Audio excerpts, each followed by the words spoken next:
Halo semuanya, perkenalkan nama saya Natalia Aurora Talita Panjaitan dengan NIM 67012330047 dari kelas D3SI 4701. Baiklah, di sini saya akan menjelaskan tentang jawaban saya di asesmen 2 mata kuliah ilmu data. Pertama itu, pada asesmen 2 ini, kita diminta untuk mendeteksi apakah kanker payudara kambuh atau tidak menggunakan algoritma machine learning untuk klarifikasi, minimal membandingkan dua metode atau pendekatan. Dataset terdiri dari dua kelas, yaitu no research events atau tidak kambuh, dan dua research events atau kambuh. Pertama itu, kita masuk ke load library. Kode di atas adalah setup awal untuk project machine learning di Google Colab. Kode ini memuat library untuk manipulasi dan visualisasi data, algoritma machine learning dari scikit-learn, dan pre-processing data, serta pengaturan akses file dari Google Drive. Setelah itu, ini hasilnya. Yang kedua itu ada load dataset. Di load data di load dataset ini, proses load dan preview dataset dalam format GCV menggunakan Pandas. Dataset ini berkaitan dengan kasus kanker payudara dan memiliki fitur-fitur yang tampaknya berfungsi untuk memprediksi kemungkinan kekambuhan kanker atau research trends dan yang berdasarkan data medis pasien. Berikut adalah hasilnya. Nah, di sini eh, soal untuk asesmennya ada adalah mengembangkan model machine learning dengan langkah-langkah berikut. Pertama itu kita kita diminta untuk melakukan pre-processing, yang kedua itu melakukan resampling untuk menyeimbangkan data, dan yang ketiga itu menggunakan algoritma learning yang performasinya paling baik, minimal membandingkan dua metode atau pendekatan. Nah, pertama itu ada metode pendekatan yang pertama. Di sini kita akan belajar bagaimana cara membangun model machine learning untuk memprediksi kekambuhan kanker payudara. Kita akan menggunakan algoritma K-Nearest-Niggard atau KNN, dan juga menangani data yang tidak seimbang dengan teknik smooth. Langkah pertama itu kita adalah import library. Langkah pertama itu kita adalah import library. Pertama-tama kita import semua library yang dibutuhkan. Ini termasuk tools untuk pre-processing data, training model, evaluasi hasil, dan visualisasi. Setelah itu, langkah yang kedua itu ada label encoding. Di sini data kita banyak berisi teks seperti yes, no, left, dan sebagainya. Untuk bisa digunakan oleh model, semua data ini harus diubah menjadi angka. Kita gunakan label encoder label encoder untuk mengubah semua kolom yang berisi teks menjadi angka, yaitu ada di kode ini. Saat itu langkah yang ketiga, kita pisahkan fitur dan target. Nah, itu ada di ini, di kode yang ini. Kita pisahkan data jadi dua bagian. Fitur X sebagai semua kolom kecuali kolom class, dan target Y yaitu kolom class, yaitu label yang ingin kita prediksi. Yang keempat itu ada standarisasi data. Dilakukan agar semua fitur punya skala yang sama. Kita gunakan standar scalar. Tujuannya supaya model tidak bias terhadap fitur yang punya nilai lebih besar. Setelah itu, langkah kelima kita tangani data tidak seimbang menggunakan SWOT. Dataset ini tidak seimbang, yang berarti jumlah kasus tidak kambuh jauh lebih banyak dari yang kambuh. Kita pakai teknik SWOT, yaitu cara membuat contoh data baru untuk kelas minoritas supaya datanya seimbang. Yang keenam itu ada split data, yaitu kodenya ini. Kita split data setelah data sudah seimbang dan ternormalisasi, kita bagi datanya menjadi data lagi dan uji menggunakan stratified subsplit supaya proporsi label tetap seimbang. Ketujuh itu ada Langkah ketujuh itu ada cari nilai K terbaik atau menggunakan grid search. Yaitu ini kodenya.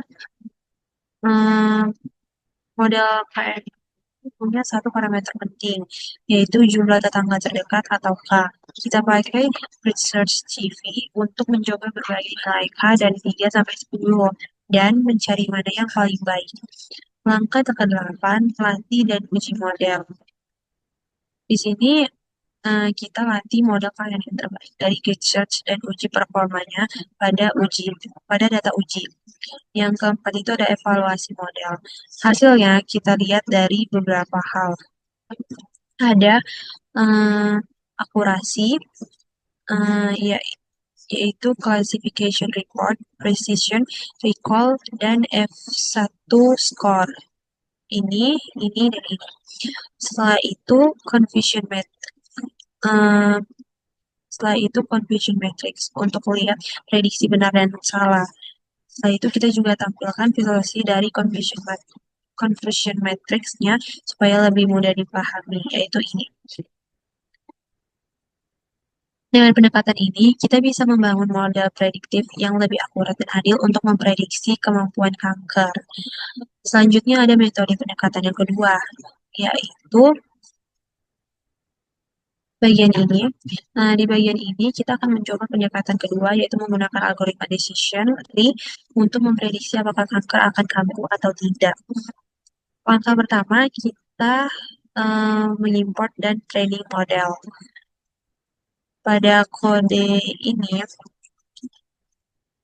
eh, pertama kita import decision tree classifier, lalu membuat model decision tree dengan parameter yang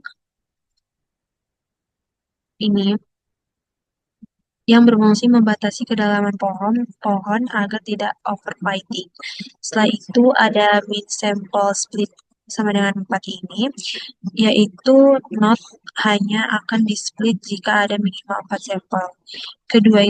Langkah kedua itu ada prediksi dan evaluasi. Kita dapat melihatnya di kode yang ini. Nah, model ini digunakan untuk memprediksi hasil dari data uji. Lalu kita evaluasi performanya. Akurasi yang didapatkan itu adalah 0,67 atau sekitar 68%. Classification report menunjukkan precision, recall, dan F1 score untuk masing-masing kelas. Kelas 0 atau kita sebut yang tidak kambuh, precision-nya 64%, recall-nya 83%. Kelas 1 atau yang kambuh, precision-nya 75%, recall-nya itu ada di 53%. Setelah itu langkah yang ketiga itu kita visualisasi confusion matrix. Kita buat visualisasi confusion matrix untuk melihat jumlah prediksi benar dan salah. Hasilnya itu ini. Dari matriks ini kita bisa lihat bahwa model memprediksi 34 dari 41 kasus tidak kambuh dengan benar. Tapi hanya 21 dari 40 kasus kambuh yang terdeteksi dengan benar. Masih ada 19 kasus kambuh yang salah diklasifikasikan sebagai tidak kambuh. Jadi, model decision tree ini bekerja cukup baik, terutama untuk mendeteksi kasus yang tidak kambuh, tapi masih kesulitan dalam mengenali kasus kambuh yang ditujukan oleh recall yang lebih rendah. Artinya, model ini masih sering under predicts untuk kasus kambuh. Setelah itu, ada metode pendekatan yang ketiga. Di bagian ini, kita akan menggunakan metode ketiga, yaitu Super Vector Machine atau SVM, untuk memprediksi kekambuhan kanker. Langkah pertama itu kita ada training model SVM, di mana pada kode yang ini, kita mulai dengan mengimport SVG, yaitu Super Vector Classifier. Setelah itu di kode yang ini, kode yang SVM ini sampai train ini, model ini dilatih menggunakan kernel RBF, yaitu Radial Basis Function, yang cocok untuk data non-linear. Setelah itu, parameter parameter C sama dengan 1 itu berguna untuk mengontrol seberapa besar model boleh membuat kesalahan. Setelah itu ada langkah yang kedua, kita evaluasi model. Di evaluasi model itu kita dapat melihat di kode yang ini, yield rate sampai X-test. Kita prediksi label menggunakan model SPM, lalu kita ukur performanya. Hasil evaluasi yang didapat yaitu akurasi SPM itu sekitar 76% dari classification report. Kelas 0 atau yang tidak kampuh, precisionnya 76%, recall-nya 78%. Untuk yang nomor satu itu, buat yang kampuh itu, precisionnya 77%, recall-nya 75%. Nilai F1 skornya hampir seimbang untuk keduanya, kedua kelas sekitar 76 sampai 77%. Visualisasi confusion matrix-nya itu ada di sini. Dari matriks ini terlihat bahwa 32 dari 41 kasus tidak kambuh berhasil diprediksi dengan benar. Setelah itu ada 30 dari 40 kasus kambuh juga berhasil dikenali dengan baik. Jumlah kesalahan untuk kedua kelas juga relatif seimbang.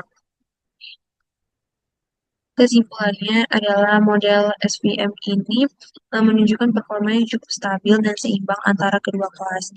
Dibandingkan model sebelumnya, SVM lebih konsisten dalam mengenali kasus kambuh dan tidak kambuh, dengan nilai precision dan recall yang hampir sama.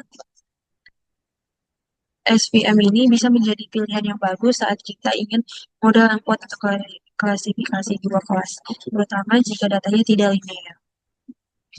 Jadi kesimpulan yang dapat kita dapat yang nggak lu terasa liatin. Kesimpulan yang dapat kita apa ya?